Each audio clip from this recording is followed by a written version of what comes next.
পাঠ 24 স্থানীয় আৰু স্বায়ত্ত শাসন ব্যৱস্থা। 1 নম্বৰ উত্তৰ দিয়া। ক গাঁও অঞ্চলৰ স্থানীয় স্বায়ত্ত শাসন ব্যৱস্থা কেইটা আৰু কি কি? উত্তৰ গাঁও অঞ্চলৰ স্থানীয় স্বায়ত্ত শাসন ব্যৱস্থা 3টা।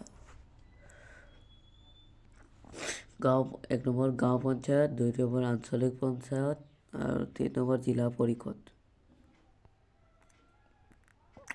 খ নম্বৰ গাঁও পঞ্চায়তৰ সদস্য সংখ্যা কিমান? উত্তৰ গাঁও পঞ্চায়তৰ 10 জন সদস্যৰে গঠিত। গ নম্বৰ কোন চনত অসমত 3-টপীয়া পঞ্চায়ত ব্যৱস্থা সূচনা হৈছিল? উত্তৰ 1954 চনৰ পৰা অসমত 3-তৰপীয়া পঞ্চায়ত ব্যৱস্থা সূচনা হৈছে। ঘ নম্বৰ আঞ্চলিক পঞ্চায়তৰ কাৰ্যকাল কেইবছৰ?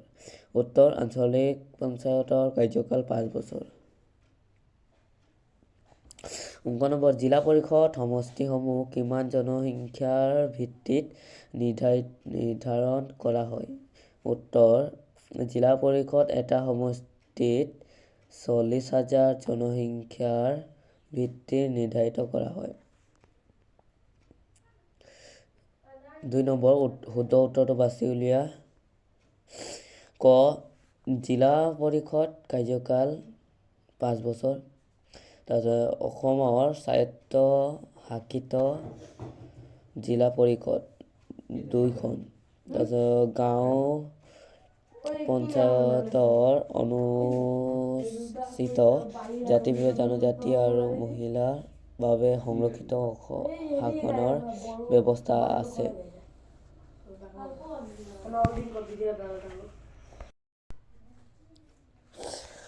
ঘ নম্বৰ আঞ্চলিক পঞ্চায়তৰ নগৰ সমিতি গাঁও পঞ্চায়তৰ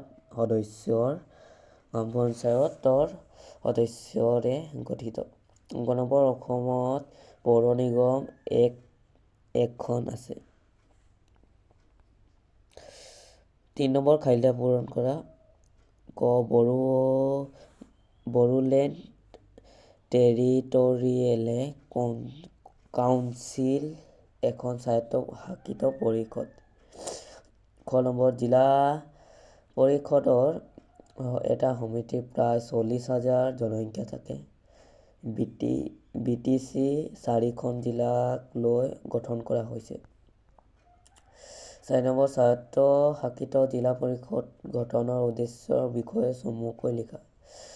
উত্তৰ প্ৰত্যেক জাতি জনগোষ্ঠীৰ নিজা নিজা ভাষা, কৃষ্টি, সংস্কৃতি, ৰীতি-নীতি আৰু পৰম্পৰা আছে। এইবোৰৰ ৰক্ষণাবেক্ষণ আৰু উন্নতিৰ বাবে সংবিধানে আমাক বিশেষ সুবিধা দিছে। তাৰে আলম লৈ নিজ নিজ ভাষিক আৰু সাংস্কৃতিক স্বকীয়তা ৰক্ষাৰ বাবে অসমৰ পাহাৰীয়া জিলা 2খন ক্ৰমে কাৰ্বি আংলং আৰু ডিমা হাছাও সামৰি এখন আৰু ভৈয়াম অঞ্চলৰ বাবে বড়োলেণ্ড টেৰিটৰিয়েল কাউন্সিল BTCত স্বায়ত্ত শাসিত জিলা পৰিষদ গঠন কৰা হৈছে। 5 নম্বৰ ভৈয়াম যিকোনো 2খন স্বায়ত্ত শাসিত পৰিষদৰ নাম লিখা। উত্তৰ 1 নম্বৰ মিচিং স্বায়ত্ত শাসিত পৰিষদ আৰু 2 নম্বৰ ৰাভা স্বায়ত্ত শাসিত পৰিষদ। 6 নম্বৰ জিলা পৰিষদৰ কাৰ্যাৱলী লিখা। উত্তৰ জিলা পৰিষদে জিলাখনৰ সামূহিক উন্নয়নৰ বাবে কৰা কামবোৰ 20টা ভাগত ভাগ কৰিছে। তাৰে কিছুমান উল্লেখযোগ্য কাম হৈছে: গাঁও পঞ্চায়ত আৰু আঞ্চলিক পঞ্চায়তৰ কাম-কাজ পৰ্যবেক্ষণ কৰে আৰু সিবিলাকৰ মাজত সমন্বয়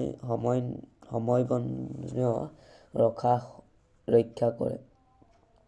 গাঁও পঞ্চায়ত আৰু আঞ্চলিক পঞ্চায়তলৈ অনুদান আগবঢ়োৱা আঁচনি প্ৰস্তুত কৰে আৰু কাৰ্যকৰী কৰে।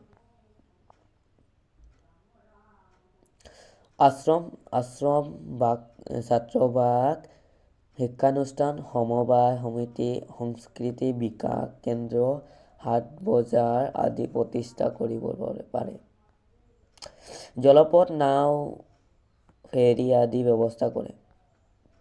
7 দলগত কাৰ্য। আঞ্চলিক পঞ্চায়তৰ কামৰ এখন তালিকা প্ৰস্তুত কৰা। উত্তৰ: আঞ্চলিক পঞ্চায়তৰ এলেকাৰ অধীনত হোৱা কাম-কাজ সমূহ তলত উল্লেখ কৰা হ'ল।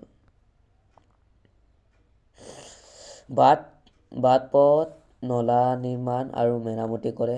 ৰাজহুৱা পুথিভঁৰাল, পৰিয়ালৰ কল্যাণ, ভূমি সংৰক্ষণৰ ব্যৱস্থা, খোৱা পানী যোগান, গ্ৰাম্য আৱাস নিৰ্মাণ, ক্ষুদ্ৰ আৰু কুটীৰ উদ্যোগ নিৰ্মাণৰ বাবে যুৱক-যুৱতীসকলৰ অনুদান আগবঢ়োৱা ইত্যাদি। মোৰ চেনেলটো নতুন আহিলে চেনেলটো ছাবস্ক্ৰাইব কৰি দিব।